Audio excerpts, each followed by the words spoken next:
So have a look at the syllabus.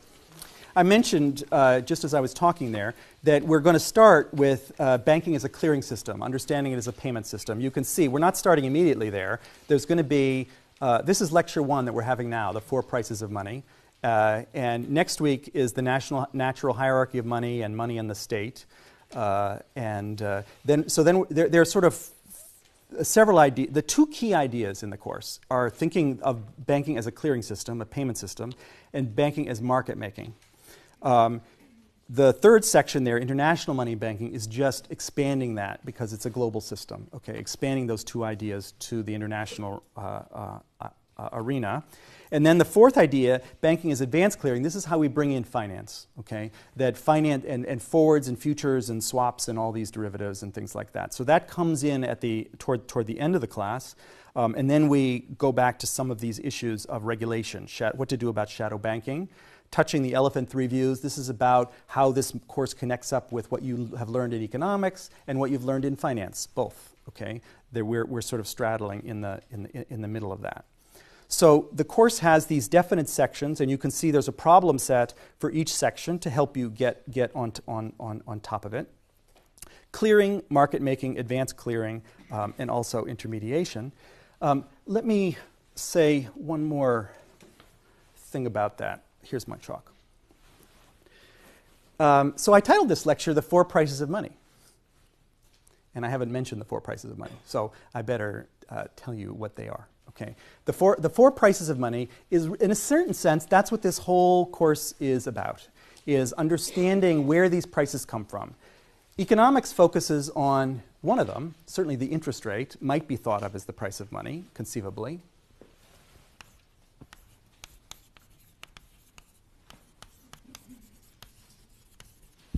Okay, one of them is certainly the interest rate. Okay. The interest rate is the price of money in what sense? It's the price of money today in terms of money tomorrow. So it's the interest rate on a deposit account, which it's how you can transform money today into money tomorrow. So that, I think, is pretty clear for most people with some economics training. But there's a more primitive price that's important that gets neglected, and we're going to pay a lot of attention. And that is the price par. This is the price of one money in terms of another money right now, today. So this is about today. This is about the future. For example, you all let me write down this balance sheet without any complaint, and yet what do we have here? We have deposit accounts, money, on this side, and we have cash reserves, money, on this side, okay? And we take this all for granted.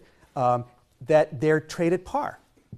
That if you have an account at Citibank that says $107, you can go to Citibank and they will give you 107 of these dollars. That's par. That's par. And we see in financial crises, sometimes par is broken. Okay? That your bank money trades at a different rate than central bank money. This is central bank money here. This is private money. So the system is hybrid. There's private money and there's state money. And that hybridity is masked by par. You think like it's just the same, okay? And if the system is working well, it is just the same.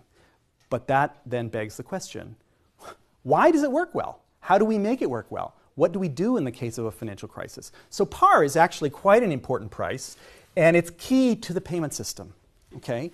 If you're buying something from California and they said, oh, because you're here in New York, okay, we're going to charge you an extra 5%.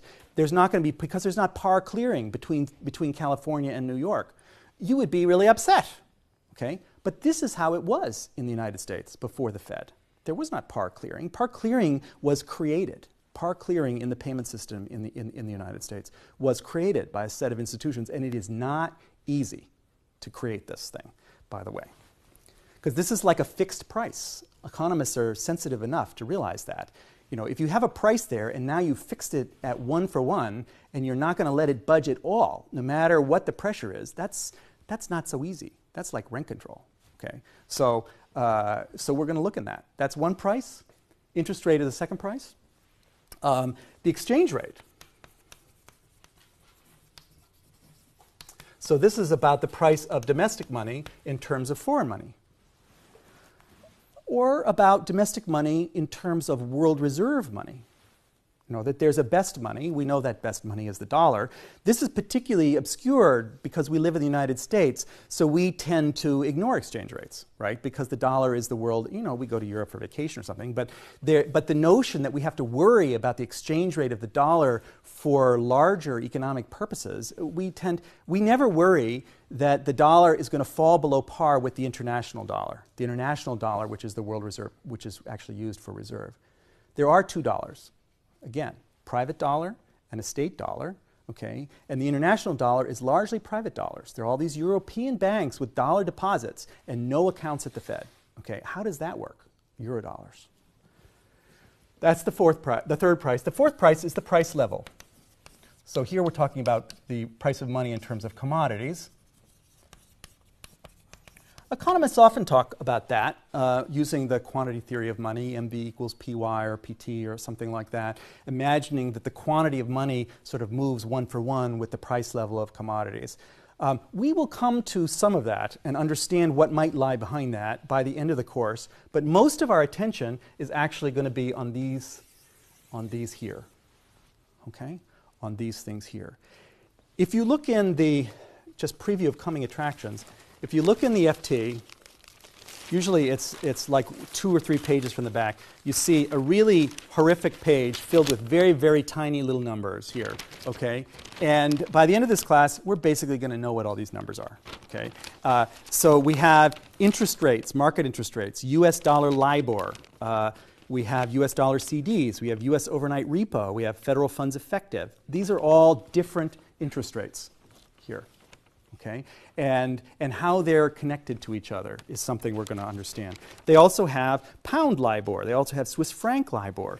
They also have exchange rates. They have interest rate swap rates. They have all of this. We're going to understand all of this stuff. Okay? You're going to know what this is, and you're going to know it in language that you can explain to your roommate. Okay? This is the goal, that we can translate the FT into language that we can talk to each other about, that it's not an arcane world, that is only for people who are partners in investment banks. This is something that the average citizen can and should understand. In fact, my whole inspiration for this course is the book Lombard Street that Walter Bagehot wrote in 1873. And I named my book The New Lombard Street in homage to him. And this was a best-selling book in 1873. I hoped to write a best-selling book. It hasn't gotten there yet, but why? He was trying to explain the money markets to his fellow citizens in Britain because there had been a series of financial crises and the central bank had to get involved and do things that they promised they weren't going to do, and he was saying they did the right thing. They lent freely at a high interest rate against good collateral. That's what a central bank should do to solve a crisis. And I wrote my book for the same reason. Okay, by saying that here we had this financial crisis. It was a crisis of the shadow banking system.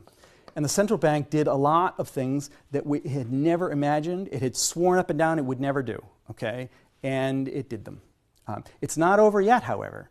In order to get out of the crisis that is overwhelming us, and it's a global crisis too, we need to actually understand how the system works. And this means the population understanding how the system works so that we can get appropriate action. Because if every proposal gets locked up in politics and it's like, oh, you're just in favor of the bankers. Oh, you're just against the bankers. We don't make any intellectual progress. Okay? So in this course, we will not be taking sides. Pro-banker, anti-banker. We'll be trying to figure out how the system works, okay?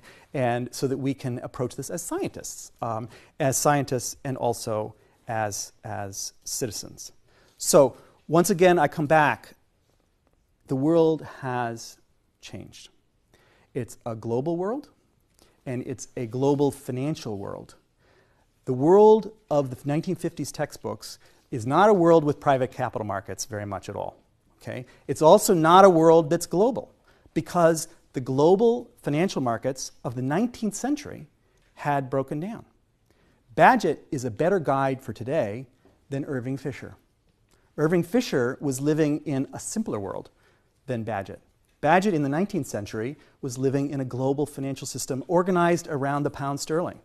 So Bagehot is a better guide for today. Now, he didn't have fancy derivatives. He didn't have cyborgs doing billionth of a second trading, you know. He didn't have all of that stuff. That's new. We got to figure out where that fits in, okay? But he would know how to start thinking about that, okay, because he understood how money markets work. And it's just a matter of applying that same way of thinking to the modern situation. That's what we're going to do. So the first thing is globalization following Bagehot. And the second idea is integrating in finance. And the idea that this has actually occupied most of my time for the last 10 years is figuring out how to connect up money and finance. I showed you that picture of my books, right? One is the history of money, one is the history of finance. People think they're two perry-mehrlings. They can't imagine that because they're like separate fields entirely, okay? But I'm trying to connect them up, and I tried to connect them up in New Lombard Street.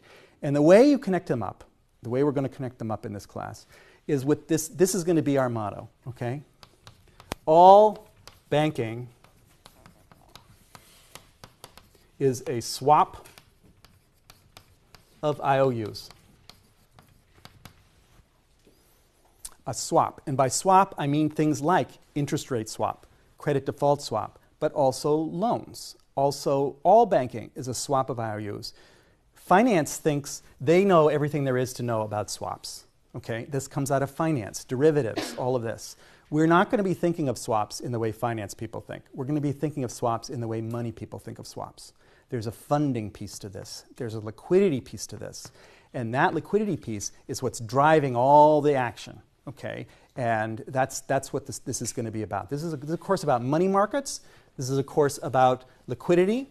We're going to connect it up to solvency and all of that, absolutely. Okay? But we're starting in a different place. We're starting in a different place. We're starting where Bagehot would have started, in understanding the money markets as a system of clearing, as a system of finance that is global. So maybe I should write that up again, just to get that in there. We're talking about financial globalization, and we're thinking, what does that imply for money and monetary theory? That's what we're trying to do. We're trying to develop monetary theory for the real world that's around us now. And the guideposts we're going to use are these great texts of the past, because that's what I know, but also these great texts of the present, Stigum and the Financial Times. Okay? These are our guideposts to doing that. That's what this course is going to be about.